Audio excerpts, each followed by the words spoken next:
السلام علیکم ورحمۃ اللہ وبرکاتہ۔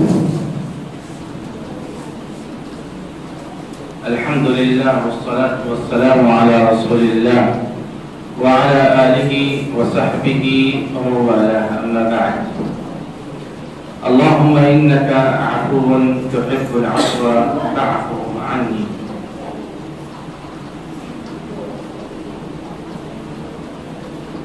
عزیز ساتھیوں، علم کے حاصل کرنے کے لیے کوئی عمر خاص نہیں ہے۔ کسی بھی علم کو حاصل کرنے کے لیے کوئی عمر خاص نہیں ہے، چاہے وہ دین کا علم ہو یا دنیاوی علم ہو، یا کوئی فن اگر آپ سیکھنا چاہتے ہیں تو اس فن کو سیکھنے کے لیے بھی کوئی عمر خاص نہیں ہے۔ ہر عمر میں انسان ہر فن اور ہر علم سیکھ سکتا ہے، اس کی کوئی حد متعین نہیں ہے۔ عموماً ہوتا کیا ہے کہ جب انسان علم کے راستے سے ہٹ جاتا ہے، اسکول یا مدرسہ چھوڑ دیتا ہے اور اپنی زندگی میں مصروف ہو جاتا ہے، یا وہ لوگ جو بڑھاپے کو پہنچ جاتے ہیں، ان کی ایک سوچ بن جاتی ہے کہ علم حاصل کرنے کی جو عمر ہے وہ اب ختم ہو چکی ہے۔ یہ ایک سوچ بن جاتی ہے کہ علم حاصل کرنے کی عمر ختم ہو چکی ہے، جو سیکھا تھا وہی اس نے پر بس ہے۔ یا کچھ نوجوانوں کی سوچ یہ بن جاتی ہے کہ جتنا سیکھے تھے ہو گئے، اب زندگی کی بھاگ دوڑ میں ہمیں محنت کرنی ہے، علم کے لیے اب کوئی راستہ نکالنا ہمیں نہیں ہے۔ اگر ہم صحابہ کرام رضی اللہ تعالی عنہم اجمعین کی زندگی کو دیکھتے ہیں تو آپ کو پتہ چلے گا، سیرت کی کتابوں سے تاریخ کی کتابوں کو جب پڑھیں گے تو آپ کو پتہ چلے گا صحابہ کرام رضی اللہ تعالی عنہم اجمعین جس عمر میں بھی اسلام میں داخل ہوئے، دین کی تعلیم سیکھنا شروع کی۔ 55 سال میں داخل ہوئے تب بھی دین کا علم سیکھا، 40 سال میں داخل ہوئے تب بھی دین کا علم سیکھا، 30 سال میں داخل ہوئے تب بھی علم سیکھا، 60 سال میں داخل ہوئے تب بھی علم سیکھا، اور 80 سال میں داخل ہوئے تب بھی علم سیکھا۔ اور بکر صدیق رضی اللہ تعالیٰ عنہ کے والد حضرت قحافہ رضی اللہ تعالیٰ عنہ کو دیکھیے، بالکل آخری عمر میں اسلام میں داخل ہوئے، حتیٰ کہ اللہ کے رسول جناب محمد رسول اللہ صلی اللہ علیہ وسلم کو یہ کہنا پڑا کہ گھر کی عورتوں کو ان کو آپ لے جائیے، ان کی جو بال سفید ہو گئے ان میں مہندی لگا دیے تاکہ جو ہے یہ بال کی سفیدی تھوڑی ختم ہو جائے۔ اس عمر میں اسلام میں داخل ہو تب بھی دین کا علم سیکھا۔ تو سامعین کرام، دین کا علم سیکھنے کے لیے کوئی عمر خاص نہیں ہے، اور ہمیں ہر وقت ہر دور جب بھی ہمیں ضرورت پڑے ہمارے پاس ضروری ہے کہ ہم دین کا علم سیکھیں۔ کسی مسئلے کی ضرورت پڑے تو دوسروں سے پوچھیں، کوئی چیز معلوم نہیں ہے تو اس کو سیکھیں۔ آئیے دیکھتے ہیں تاریخ کے واقعے میں حضرت مامون خلیفہ وقت ہیں، اور خلیفہ کے ساتھ میں علماء کی ایک کمیٹی بیٹھی ہوئی ہے، علماء کی کمیٹی خلیفہ کے ساتھ بیٹھی ہوئی ہے۔ اتنے میں ان کا ایک وزیر آتا ہے ابراہیم مہدی، آ کے بیٹھ جاتا ہے۔ خلیفہ مامون ابراہیم مہدی سے کہتے ہیں کہ کیا آپ کو پتا ہے کہ یہ علماء کی چیز کی تحقیق کر رہے ہیں؟ تو ابراہیم مہدی نے کہا اب ہمیں کیا پتا، جب تک بچپنے میں تھے ان علماء نے ہمیں پڑھایا لکھایا، یعنی پڑھانے لکھانے میں مشغول رکھے۔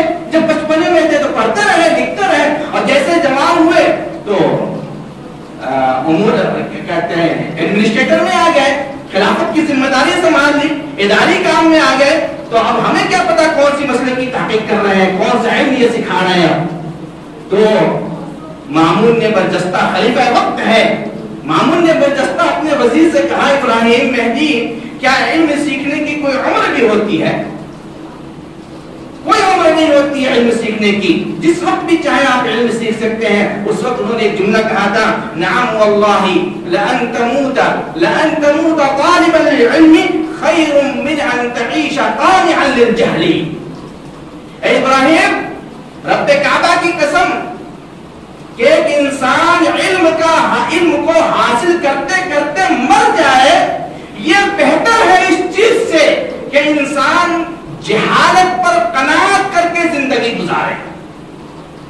ایک ایک انسان علم حاصل کرتے کرتے مر جائے یہ زیادہ بہتر ہے اس چیز سے کہ انسان جہالت پر قناعت کر کے اپنی زندگی گزارے. جہالت پر قناعت کرنے کا کیا مطلب ہے؟ آج ہم جاہلوں سے جو ہے جن کے پاس علم نہیں ہے یا کم علم ہے وہ کیا کہتے ہیں؟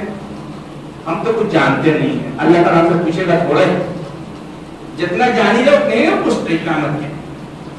یہ ہے جہالت پر قناعت. ہم جاہل ہیں اس کے اوپر بھی ہمیں ناز ہے, اس کے اوپر بھی ہمیں فخر ہے, اس کے اوپر بھی ہمیں تکبر ہے کہ ہم جاہل ہیں. زیادہ سیکھیں گے تو زیادہ کرنا پڑے گا, زیادہ سیکھیں گے تو زیادہ دین حاصل کرنا پڑے گا, زیادہ سیکھیں گے تو زیادہ نمازیں پڑھنی پڑیں گی, زیادہ دین پر چلنا پڑے گا.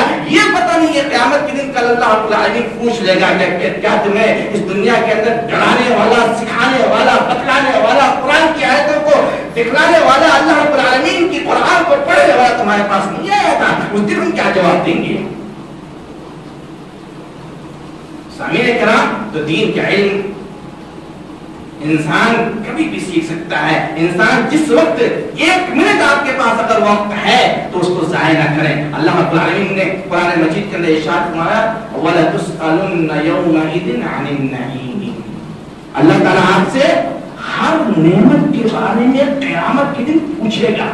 اب پوچھے گا ہی نہیں, ضرور بھی ضرور پوچھے گا.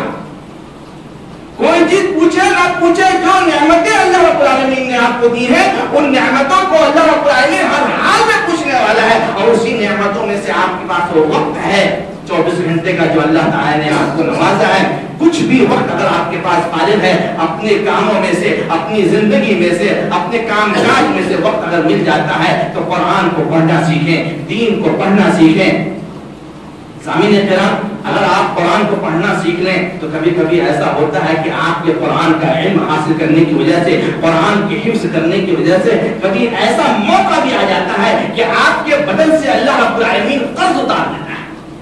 کس چیز کی بدولت؟ قرآن کے حفظ اور قرآن کا علم حاصل کرنے کی وجہ سے.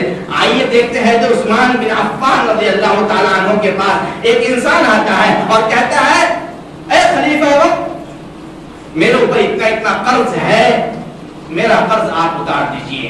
عثمان بن عفان بڑے سخی انسان, اللہ کے رسول جناب محمد رسول اللہ صلی اللہ علیہ وسلم کے زمانے سے ان کی سخاوت کا جھنڈا بولتا تھا.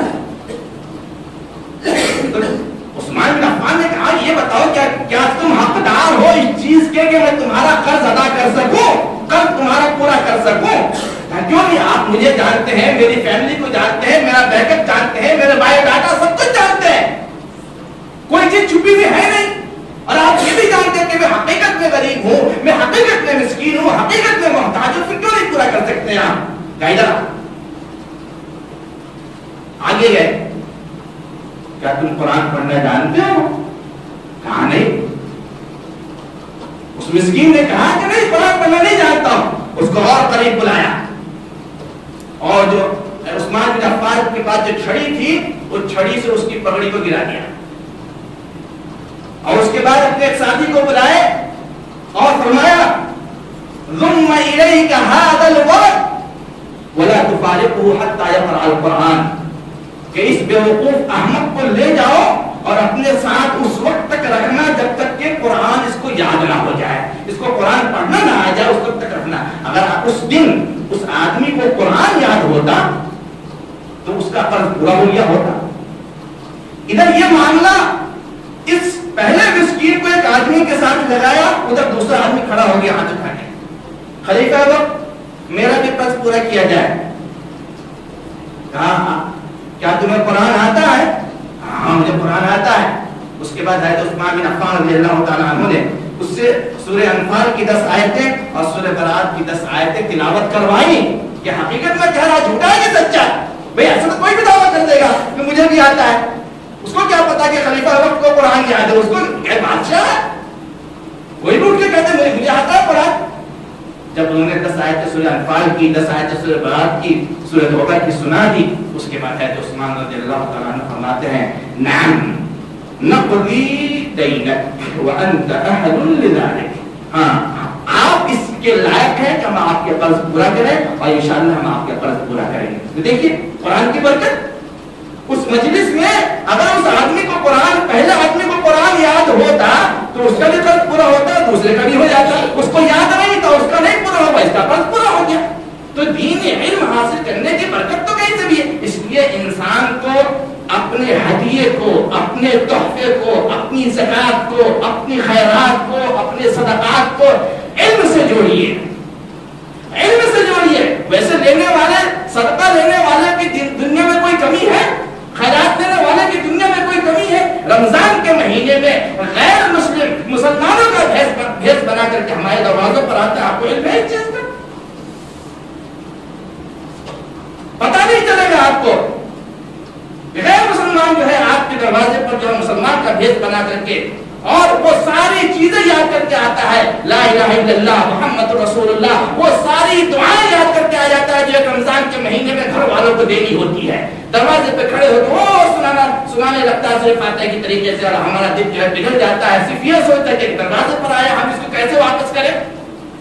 اور وہاں پر ہم یہ بھول جاتے ہیں کہ اللہ کے نبی صلی اللہ علیہ وسلم نے یہ بھی کہا ہے کہ اپنی زکات دینے کے لیے تلاش کرو. تحری کا لفظ آیا ہے. تحری کا مطلب ہوتا ہے بہت زیادہ جستجو کرنا، تلاش کرنا کہ آپ کی زکات، آپ کا صدقہ کسی مستحق کو پہنچ رہا ہے یا غیر مستحق کو پہنچ رہا ہے. تو زکات دینے کے لیے ضروری ہے کہ آپ جستجو کریں، تلاش کریں.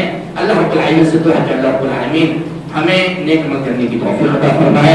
رب العالمین ہمیں قرآن کی تلاوت کرنے کی توفیق عطا فرمائے. رب العالمین جن کو قرآن پڑھنے نہیں آتا ہے اللہ تعالیٰ انہیں قرآن سیکھنے کی توفیق عطا فرمائے. والسلام علیکم ورحمۃ اللہ وبرکاتہ.